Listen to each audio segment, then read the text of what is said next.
Halo pecinta Bravos di mana saja Anda berada, kita jumpa lagi dalam program Visi Indonesia Baru. Tema yang dipilih kali ini adalah para pengusaha kecil dan jutaan pencari kerja baru. Tema ini dipilih karena sebagaimana kita ketahui saat ini ekonomi kita sedang susah, bahkan terancam kenaikan bunga akibat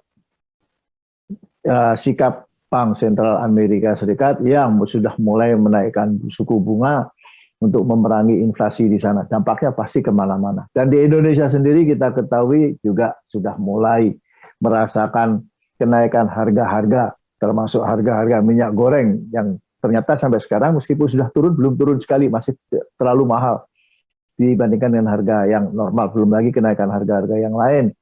Dan ini tentu saja sebagaimana kerap dikeluhkan oleh para pengusaha kecil, wah mereka itu sekarang makin susah. Dan makin susah, lebih susah lagi karena sebagaimana kita ketahui kita baru menyelesaikan perayaan Lebaran yang biasanya diikuti dengan berbondong-bondongnya pencari kerja baru dari desa ke kota. Yang mereka buru tentu saja sektor informal atau pengusaha kecil, sangat kecil bahkan mikro. Nah, untuk memahami bagaimana situasi yang sedang dihadapi orang-orang kecil ini, saya akan berbincang langsung dengan Ibu Suryani Motik, Ketua Himpunan Pengusaha Pribumi Indonesia. Halo Bu Suryani, apa kabar nih? Alhamdulillah baik, Kang Gigin. Apa kabar? Maaf Ya, lahir saya juga batin ya, baik. masih suasana Oh Lebaran kita. iya, iya sama-sama nih. Ya, kalau kabar pribadi saya sih baik, tapi kalau saya lihat kabarnya orang-orang kecil, para pengusaha kecil dan para pencari kerja baru, termasuk yang baru kena PHK, karena menurut data BPS kan angka pengangguran kelihatannya naik. Ini bagaimana ya?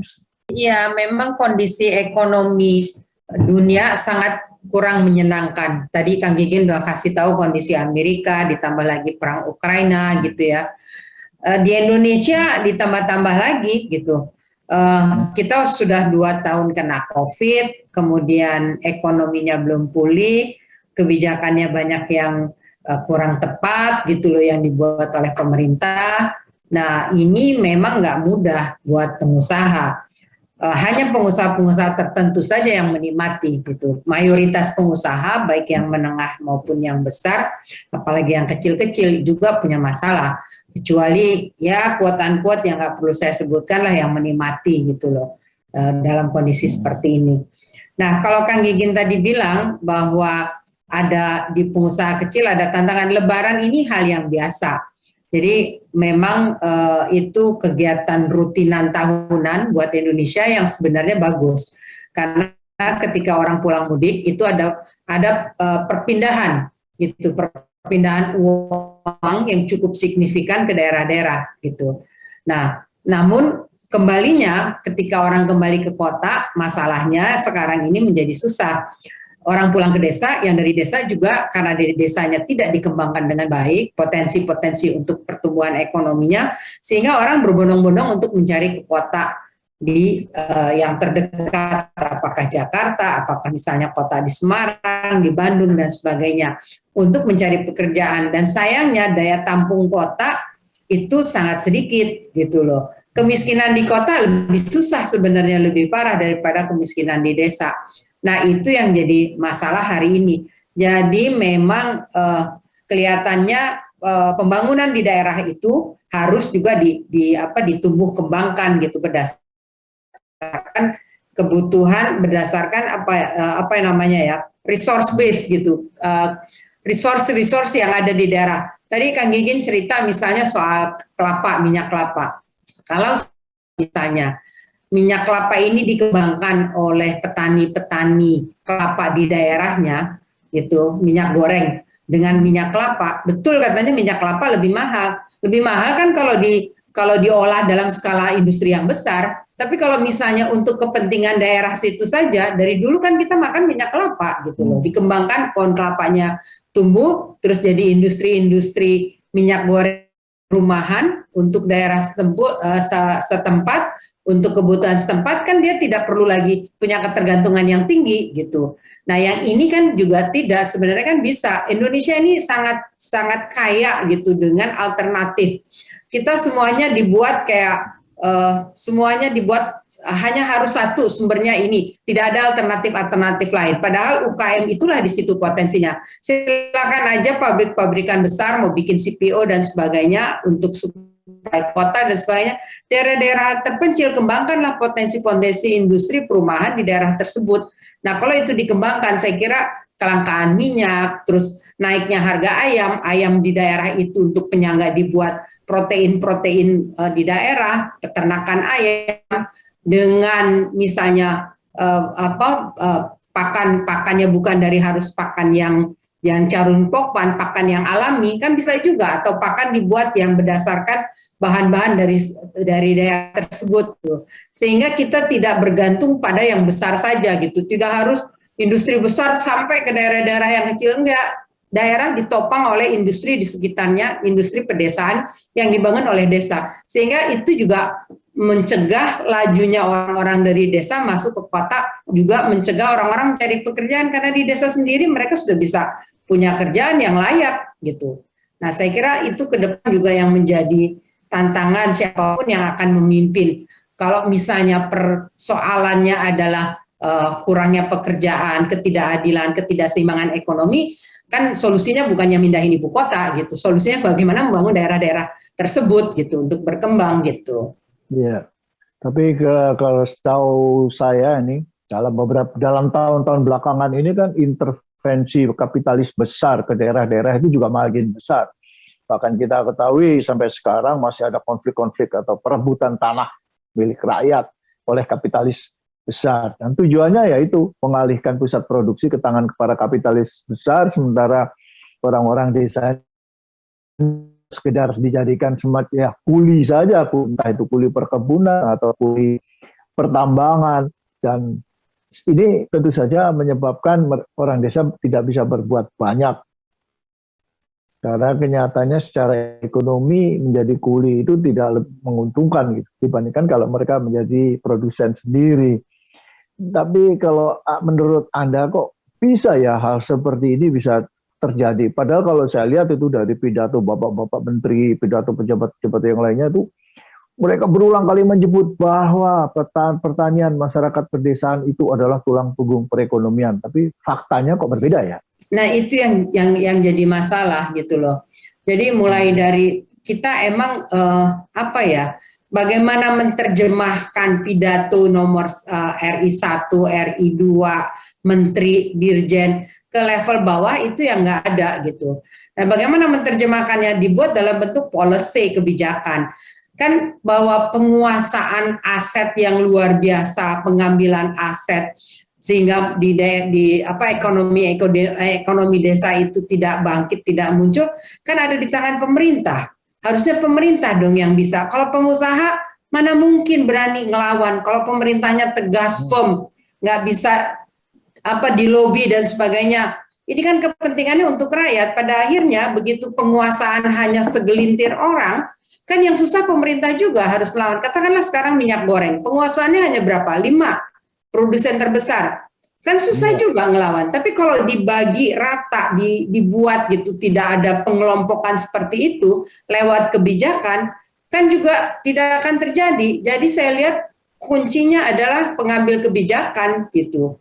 Nah, masyarakat itu sebenarnya bisa diatur, masyarakat termasuk pengusaha itu bisa diatur. Pengusaha itu orang, kalau saya lihat teman-teman, itu yang namanya pengusaha tuh paling takut sama yang namanya pemerintah dalam kapasitas tertentu. Tapi kalau dia udah terlalu besar, pemerintah yang takut sama pengusaha kan? Gitu. Kalau dia udah terlalu luar biasa kan? Nah, itu yang nggak boleh dicegah gitu, yang nggak boleh terjadi. Nah, ini kan yang sekarang yang terjadi, misalnya kayak minyak goreng. Perkebunan rakyat kan harusnya masih bisa terus berjalan. Tapi harus ada batasan tertentu sehingga boleh mengolah minyak goreng. Dia harus punya lahan. Nah, kebijakan-kebijakan seperti itu yang salah. Padahal kan tidak harus orang punya pabrik harus punya lahan.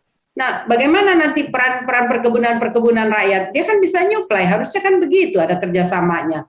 Nah, kan kebijakan ini yang salah. Gitu. Terus kemudian nggak ada batasan-batasan. Sehingga dipecahlah menjadi anak perusahaan. Nah, ketentuan-ketentuan seperti ini yang saya kira sehingga usaha-usaha industri rakyat itu nggak berkembang gitu. Kalau usaha industri rakyat berkembang harus ada pembatasan dan harus juga dikembangkan dan ditimbulkan kebanggaan terhadap produk wilayah tersebut gitu. Saya ngelihat kalau misalnya daerah-daerah kepala daerahnya itu bagus, punya concern terhadap pertumbuhan ekonomi daerah, dia akan kembangkan UKM-UKM-nya sehingga ketergantungan dari kota industri-industri besar itu akan berkurang. Batik kalau di daerah Kulon Progo, terus kemudian coba lihat deh apa yang kepala daerahnya tingkat 1 bupati, terutama tingkat 2 ya di bupati atau wali kota yang bagus, itu UKM-nya berkembang, ketergantungan terhadap industri besar akan sangat berkurang. Harusnya ada pembagian kue seperti itu. Nah, itu yang bisa mencegah orang masuk atau pengangguran tinggi. Nggak bisa hanya mengandalkan kota-kota besar, misalnya Jakarta, Bandung, Makassar, untuk memberikan peluang pekerjaan. Jadi ada panggilan tugas. Kalau Jakarta mau jadi service city, mereka yang educated, yang memang punya keterampilan pendidikan khusus, mereka silakan datang ke Jakarta. Tapi kan mayoritas pendidikan kita belum di situ. Nah, itu juga mesti disiapkan lapangan pekerjaannya di penyangga-penyangganya gitu loh, di desa, di pinggiran-pinggiran, dan juga mesti ada pelibatan masyarakat juga gitu loh. Kayak sekarang, kenapa harga daging bisa tinggi, harga ayam bisa tinggi? Karena peternakan ternak-ternak dari rumah tangga itu yang biasanya zaman saya kecil dulu, misalnya ayah ibu saya tuh punya ayam di rumah. Kita peternak ayam bisa 100-200 untuk kebutuhan telur kita setiap hari, sama daging kita cukup dari kita sendiri. Terus di pinggiran kota ada yang namanya ini kolam ikan lele dan sebagainya. Itu juga kan untuk ini gizi-gizi dari masyarakat. Nah, waktu itu sebenarnya masih ada tuh, sampai misalnya saya lihat tuh di pinggiran-pinggiran kota itu sumber gizi dari masyarakat, sampai akhirnya waktu ada flu burung semua dibasmi. Tapi setelah flu burung hilang, masyarakat yang tadinya punya ayam untuk kebutuhan hari-hari di pinggiran kota tidak diberikan lagi ayam, harusnya itu dikasih ayam lagi kan, paling nggak untuk dijual ke tetangga, untuk di kampung itu. Nah, habis sesudah itu timbullah yang industri besar gitu. Nah, yang seperti ini yang saya kira yang akhirnya tidak sustainable. Balik lagi, kalau saya kira jangan disalahin lebarannya, yang salah adalah kebijakannya gitu. Dan kecenderungan kalau di daerah itu tidak berkembang, orang kan cenderung untuk mencari pekerjaan di tempat yang dia melihat ada opportunity. Ciptakan opportunity di daerah-daerah gitu. Hope, padahal dia nggak tahu begitu sampai Jakarta nggak ada kerjaan, pengangguran, susah, hidup nggak ada, tempat tinggal nggak ada, lebih susah. Kemiskinan di kota itu lebih sakit daripada kemiskinan di desa. Di desa kalau masih punya tanah, katakanlah 50 meter, masih bisa tanam pohon, tanam segala macam, kita paling tidak untuk setiap hari masih bisa makan, ada sayur. Ada tanam beras misalnya, runding rame-rame gitu, masih bisa.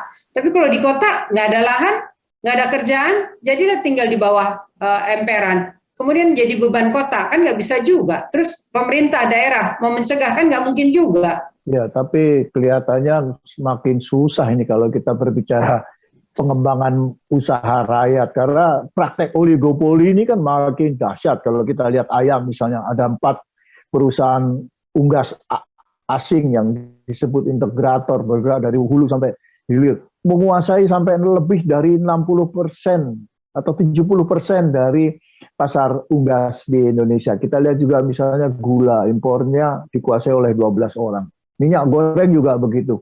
Dan kelihatannya ini makin gila ini, apalagi kalau liberalisasi terus berjalan, sehingga pada akhirnya betul-betul Indonesia akan menjadi sebuah negara yang kapitalis sangat murni seperti abad pertengahan dulu.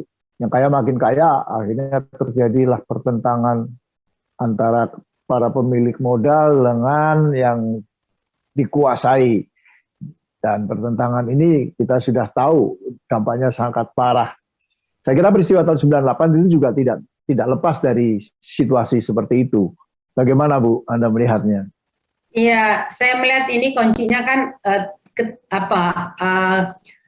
peluang yang kelihatannya tidak dimiliki sama oleh masyarakat kita, gitu ya. kesempatan yang tidak sama dimiliki oleh masyarakat kita, gitu. Sehingga kita lihat ada penumpukan di kelompok tertentu, apakah yang namanya oligopoli gitu, di kalangan-kalangan tertentu. Karena apa? Balik lagi, kan nggak ada pembatasan, karena pemerintahnya juga memberikan keleluasaan yang sebesar-besarnya. Saya ingin kasih contoh misalnya pendidikan di Jakarta. Bukannya saya melihat ya, satu kebijakan yang dibuat sama Anies cukup bagus. Di Jakarta untuk sekolah favorit, sekolah negeri. Itu kan sempat ada sekolah-sekolah favorit sekolah negeri.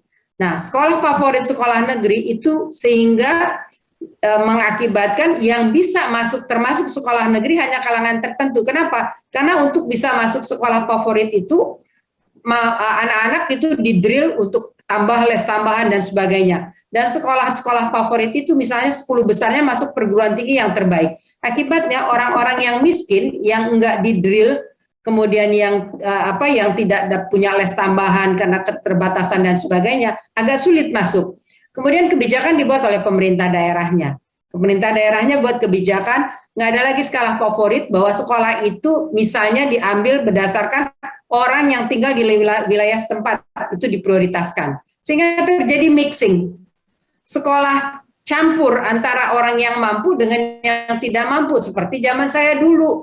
Nggak ada lagi. Kan kalau sekarang ini ada nih pengkelompokan. Kalau swasta mereka bayar silahkan aja orang-orang yang kaya bayar. Tapi kalau negeri diisi sama orang-orang kaya lagi, swasta diisi sama orang-orang kaya. Lalu orang-orang yang nggak punya mau cari sekolah bagus di mana? Mau cari sekolah bagus aja susah, kan gitu. Nah ini dalam contoh policy pendidikan gitu ya. Kan kita tahu bahwa pendidikan, saya masih percaya bahwa lewat pendidikanlah orang akan bisa merubah status sosialnya. Itu salah satu cara untuk merubah lewat pendidikannya. Nah, kalau kaitan dengan tadi UKM misalnya, petani-petani, pengusaha-pengusaha kecil, kalau pemerintahnya mau saja bikin kebijakan di daerah misalnya, pemerintahnya bilang bahwa APBD saya itu 50-60% akan saya gunakan untuk produk-produk yang berasal dari wilayah saya. Satu, misalnya dibilang begitu. Kalau produk di wilayah saya. Yang kedua, untuk walaupun ada e-procurement, kontrak-kontrak 200 juta, 300 juta, itu tidak perlu lewat e-procurement, bisa lewat penunjukan dan harus ada, balik lagi, itu UKM-UKM yang berasal dari wilayah saya. Nah, kalau itu diterapkan kan buat pengusaha yang penting pasarnya ada. Kalau pasar diciptakan, itu pasti akan dengan sendirinya muncul tuh usaha-usaha. Tugasnya pemerintah ciptain pasar aja udah lewat polisinya, nanti akan muncul. Sederhana, jadikanlah APBD-nya itu untuk sebagai pengungkit kesempatan untuk berusaha, pengembangan untuk UKM-UKM di daerah. Misalnya seragam sederhana aja, seragam Pemda. Itu nggak usah pakai seragam yang putih, seragam yang biru, batik di daerah itu pakailah batik yang ada di situ. Motifnya motif batik itu. Kalau nggak di wilayah tersebut batiknya berkembang, tenun daerah tersebut berkembang gitu loh. Karena dipakai kan, dibeli dulu. Makanan misalnya untuk peganan ada tamu-tamu itu mesti ada jamu atau apa dari wilayah tersebut. UKM dikasih kesempatan, ada tamu-tamu dari provinsi dan sebagainya. Hotel-hotel di wilayah tersebut itu harus dikasih kesempatan misalnya untuk souvenirnya gitu, itu diambil dari UKM tersebut. Kan pasar lagi lewat kebijakan. Kenapa? Kalau misalnya masyarakatnya tumbuh dengan baik, dengan sendirinya pasti beban pemerintah akan berkurang sebenarnya. Ini saya jadi teringat pada konsep pembangunan Perdana Menteri Thailand Thaksin Shinawatra yang sekarang jadi buronan gitu. Waktu menjadi Perdana Menteri, dia menjadi buronan bukan karena dia melakukan kejahatan, tapi karena masalah politik. Waktu dia menjadi Perdana Menteri, dia memperkenalkan konsep One Village, One Product, satu desa, satu produk. Dan ini membuat dia sangat populer di kalangan penduduk desa sampai hari ini. Tapi apakah konsep seperti ini bisa diterapkan di Indonesia atau justru ya orang-orang pinter pengambil keputusan tahu ada konsep ini, tapi mereka tidak mau menerapkan karena ada kepentingan lain, yaitu kepentingan usaha yang jauh lebih besar, lebih menguntungkan bagi pribadi-pribadi. Saya ngelihat begini, OVO, One Village One Product itu kita pernah berapa kali mau menerapkan, tapi nggak pernah serius gitu loh. Kita nggak pernah serius menerapkan itu dengan baik. Bukannya hal yang tidak mungkin, sangat bisa. Itu One Village One Product. Kenapa? Kalau One Village One Product itu kan skala ekonominya dapat. Nah, skala ekonominya dapat, minimal perdagangan antar provinsi itu bisa dilakukan. Katakanlah misalnya di Medan, jeruk Medan, bagaimana satu daerah itu menghasilkan semua jeruk, dan harusnya ini bisa menjadi tugasnya Kemendes, Kementerian Desa. Uangnya triliunan, coba hasilnya apa? Bikin BUMDes. Cuma bikin aturan, produknya apa? BUMDes coba dilihatin, itu berapa banyak serapannya, luar biasa. Kan nggak ada. Ini kan harusnya BUMDes itu yang bisa, gitu. Nah, Thailand, kalau kita mau belajar dari Thailand, produk UKM-nya itu bisa ekspor ke Eropa. Thailand yang namanya ekspor ayam, ekspor bebek. Kenapa? Karena dia juga sustainability-nya, terus kemudian green produknya dia ikuti gitu loh, sesuai dengan pakem yang dibuat oleh misalnya Eropa atau Amerika gitu loh. Nah, kita tidak melakukan itu, sehingga produk kita itu kalah sekali di pasaran. Kita bebek aja masih impor dari Malaysia, padahal lahannya kita lebih besar gitu. Kan aneh juga, sayuran kita masih impor gitu. Nah, kan mestinya kita enggak gitu. Nah, ini yang memang kita nggak pernah serius melakukan. Saya nggak tahu kenapa. Dan kalau misalnya di kita tuh masih ada beberapa menteri misalnya, untuk beli produk dalam negeri beda 50.000 aja, lah udah impor aja dari Cina lebih murah. Kan nggak benar cara berpikir seperti itu gitu. Ini mindsetnya yang mesti dirubah. Nggak apa-apa beli lebih mahal sedikit, kurang baik diperbaiki, kasih, ditambahin ilmu, ditambahin training, diawasi. Saya masih melihat belum banyak orang yang mau kerja serius nanganin gitu loh, untuk menangani sampai jadi beneran. Nanti ganti lagi gitu. Dan continuity di kita itu yang tidak ada. Coba lihat, ganti menteri, ganti kebijakan, ganti presiden, ganti kebijakan. Jadi kapan kita bisa sustain? Saya nggak di dalam satu hal saya masih lihat Pak Harto masih lebih bagus dalam soal sustainability-nya, continuity-nya gitu, dari soal kebijakannya gitu. Memang ada beberapa yang kita nggak sepakat lah sama Pak Harto, terutama di akhir-akhirnya. Tapi itu kan kalau untuk satu kebijakan kan mesti sustain, mesti terus-menerus, nggak bisa hanya 3 tahun, hanya 5 tahun belum diterapkan tiba-tiba sudah hilang gitu. Ya, apalagi sekarang ini kelihatannya menteri-menteri itu bekerja tidak sesuai dengan job description-nya. Dan bahkan banyak dari mereka secara terbuka menunjukkan kelebih seriusannya pada aktivitas politik, dalam arti untuk membangun popularitas, untuk membangun elektabilitas. Misalnya ada Menteri BUMN Erick Thohir gitu ya, fotonya tuh ada di mana-mana, di kartu ATM, di gedung bioskop, saya di airport juga lihat foto dia berjejer-jejer mana-mana. Ke masjid, dia mengurusin petani. Kemudian saya juga melihat beberapa waktu yang lalu Menko Marinvest mengurusin industri mobil listrik sampai ketemu Elon Musk, dan juga saya juga lihat Menteri Menko Perekonomian ngurusin agama, Menteri Agama ngurusin politik. Ini saya melihat ini ada semacam kekacauan koordinasi dan ada kekacauan fokus para menteri. Terutama ini terkait dengan ambisi mereka untuk Pilpres 2024. Sehingga perekonomian menjadi kalang kabut. Karena tidak ada satu kebijakan yang betul-betul fokus. Bagaimana, Bu? Iya, saya ngelihat ya, Pilpres langsung, pemilihan langsung, dia demokrasi di satu sisi bagus, tapi di sisi lain buat kita kosnya kok terlalu tinggi banget gitu ya. Saya setuju banget itu. Saya lihat menteri itu kerja serius hanya 1 tahun. 1 tahun pertama mending kalau menterinya udah ngerti. 1 tahun ada menteri-menteri baru yang nggak ngerti, yang nggak paham apa yang harus dilakukan. 1 tahun dia belajar. Tahun kedua mulai ngerti, mau ngambil kebijakan, terus udah disiapin sama niat apa berikutnya lagi, mau pemilu. Tahun kedua baru belajar mau buat kebijakan, tahun ketiga mau diterapkan, udah sibuk mikir 2 tahun ke depan mau pemilu. Bagaimana saya bisa, apakah saya naik kelas jadi wapres, apakah saya bisa menjabat pegang posisi yang sama. Jadi mereka nggak fokus, nggak concern sama pekerjaan utamanya dia apa gitu loh. Sehingga ngebangun popularitasnya aja, apalagi diperparah misalnya dengan sosmed gitu. Instagram, kalau orang yang pinter, itu kalau ngelihat menteri yang banyak di Instagramnya, banyak sosmednya, berarti itu menteri nggak kerja, mohon maaf lahir batin. Orang yang sibuk gitu, nge-WA, kan berarti punya kelebihan waktu yang luar biasa. Walaupun dia ada orang-orangnya.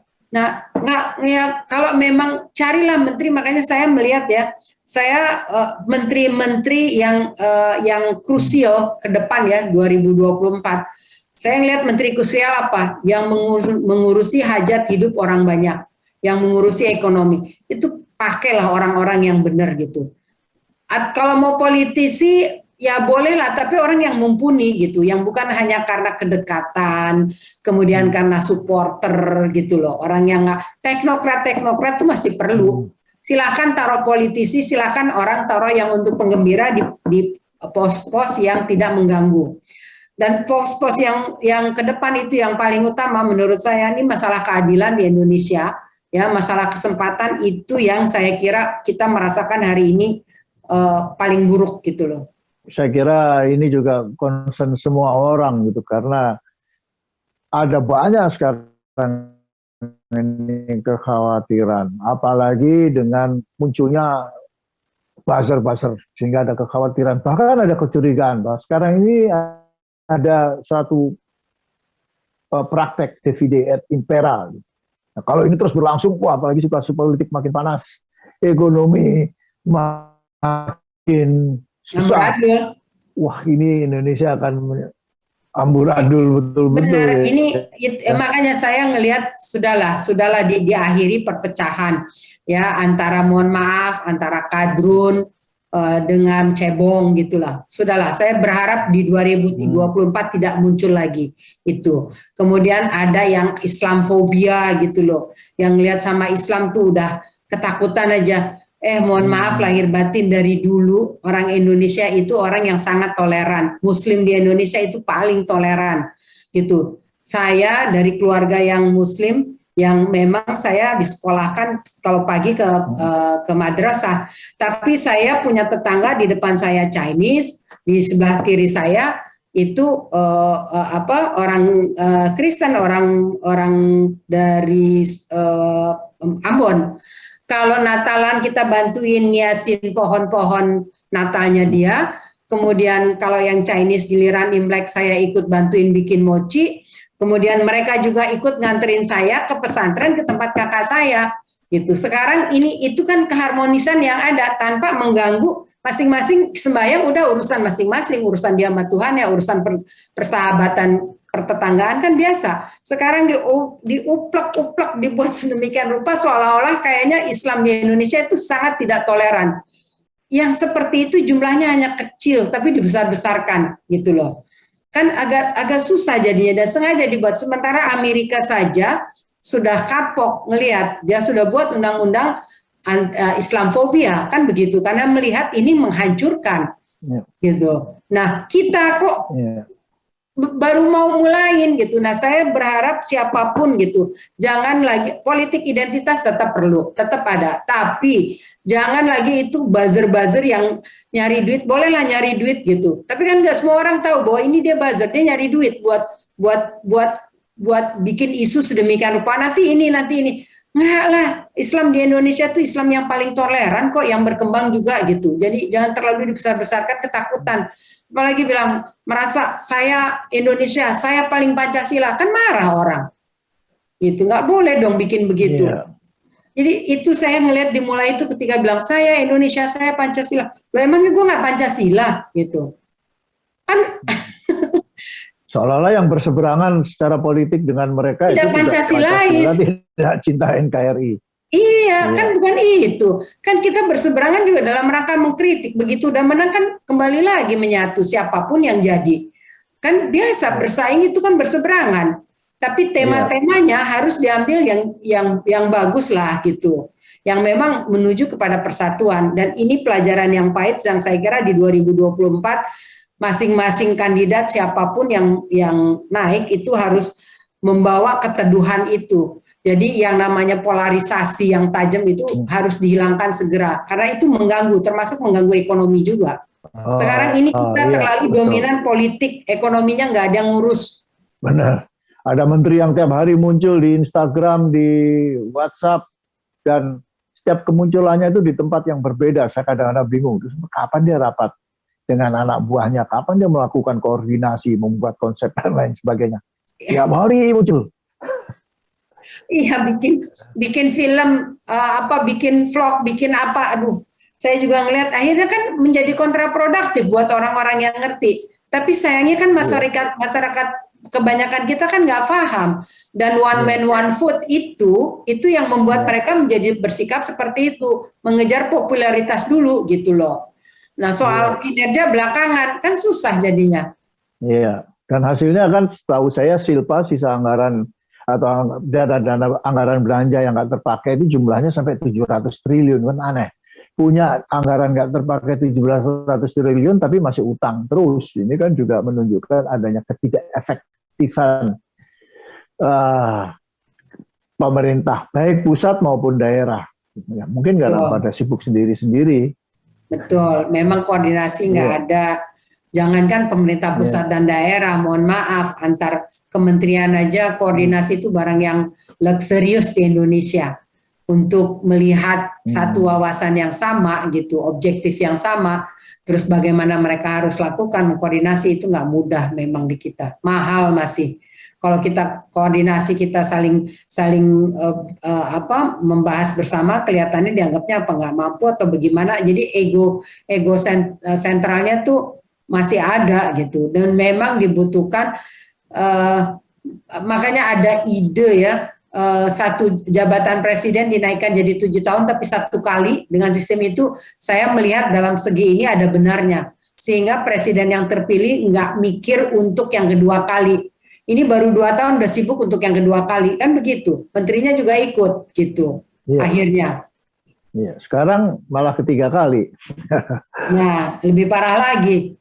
Oke, Bu Suryani, terima kasih banyak nih atas kesediaan Anda berbincang dengan Brafus sekali terima yang kasih, diungkapkan.